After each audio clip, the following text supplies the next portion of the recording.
آج ہم ایک ایسے طبی سوال پر بات کریں گے جو 50 سال سے زائد عمر کے بہت سے مردوں کے ذہن میں تو ہوتا ہے، لیکن وہ اسے پوچھنے سے ہچکچاتے ہیں۔ کیا یہ عمل اس عمر میں صحت کے لیے ٹھیک ہے؟ تو چلیں آج شرمندگی کو ایک طرف رکھتے ہیں اور خالص سائنس کی روشنی میں اس کا جواب ڈھونڈتے ہیں۔ تو آج ہم کیا کیا دیکھیں گے؟ سب سے پہلے ہم اسی عام مگر نہ پوچھے جانے والے سوال کو سمجھیں گے، پھر کچھ حیران کن طبی فوائد اور کچھ چھپے ہوئے خطرات پر بھی نظر ڈالیں گے۔ اس کے بعد ایک ڈاکٹر کا ایکشن پلان سامنے آئے گا، اور آخر میں ہم یہ دیکھیں گے کہ کس طرح فرسودہ خیالات کو چھوڑ کر سائنس پر بھروسہ کیا جا سکتا ہے۔ تو چلیں شروع کرتے ہیں اسی عام سوال سے، اور پرانی کہانیوں اور فرسودہ خیالات سے نکل کر جدید کلینکل سائنس کی دنیا میں قدم رکھتے ہیں۔ اصل سوال یہی ہے، 50، 60 یا 70 سال کی عمر کے بعد کیا یہ عمل جسم کے لیے صحت مند ہے؟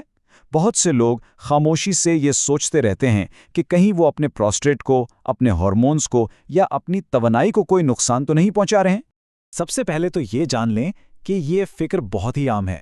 کلینکس میں یہ ان سوالوں میں سے ایک ہے جو سب سے زیادہ سوچے جاتے ہیں لیکن سب سے کم پوچھے جاتے ہیں، اور اس کی وجہ اکثر ثقافتی شرمندگی اور مستند طبی معلومات کی کمی ہوتی ہے۔ تو چلیں اب پرانی باتوں کو ایک طرف رکھتے ہیں اور دیکھتے ہیں کہ سائنس اس بارے میں کیا کہتی ہے۔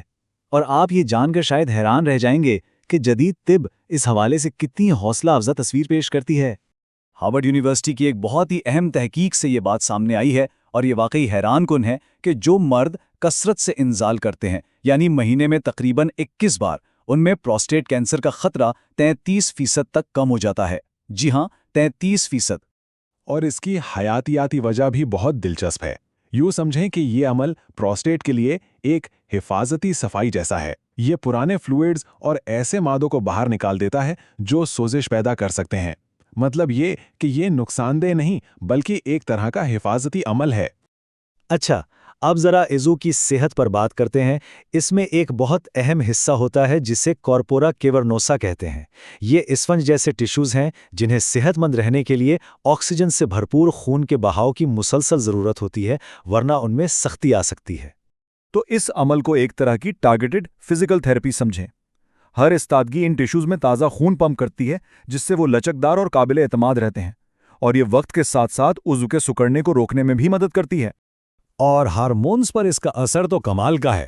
ایک طرف آرگازم جسم میں تناؤ پیدا کرنے والے ہارمون یعنی کورٹیسول کو کم کرتا ہے، اور دوسری طرف یہ ڈوپامین اور آکسیٹوکسن جیسے اچھا محسوس کرانے والے کیمیکلز کو بڑھاتا ہے۔ تو یہ قدرتی طور پر مزاج کو بہتر بنانے کا ایک بہترین طریقہ ہے۔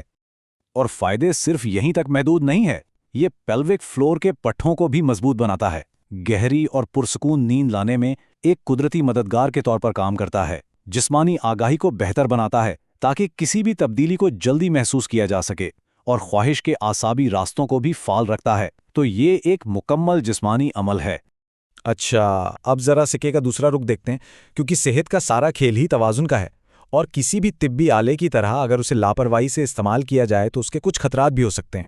تو سب سے اہم نقطہ ہے اعتدال۔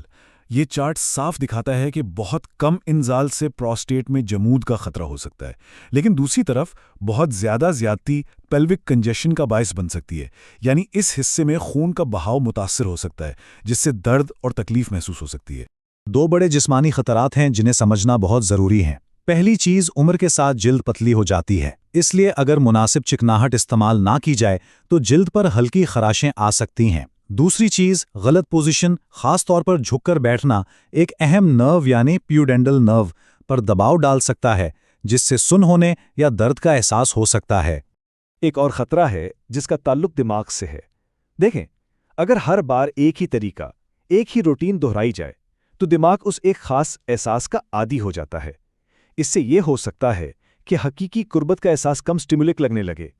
اور آخر میں ایک نفسیاتی خطرہ، وہ ہے شرمندگی کا احساس۔ اگر اس عمل کے ساتھ شرمندگی اور گلٹ جڑا ہو تو اس سے پیدا ہونے والا تناؤ کورٹیسول کو بڑھا سکتا ہے، جو تمام جسمانی فوائد پر پانی پھیر سکتا ہے۔ یاد رکھیں، جسم آپ کا دشمن نہیں ہے۔ تو فائدے بھی دیکھ لیے، خطرات کو بھی سمجھ لیا، اب سوال یہ ہے کہ کرنا کیا ہے۔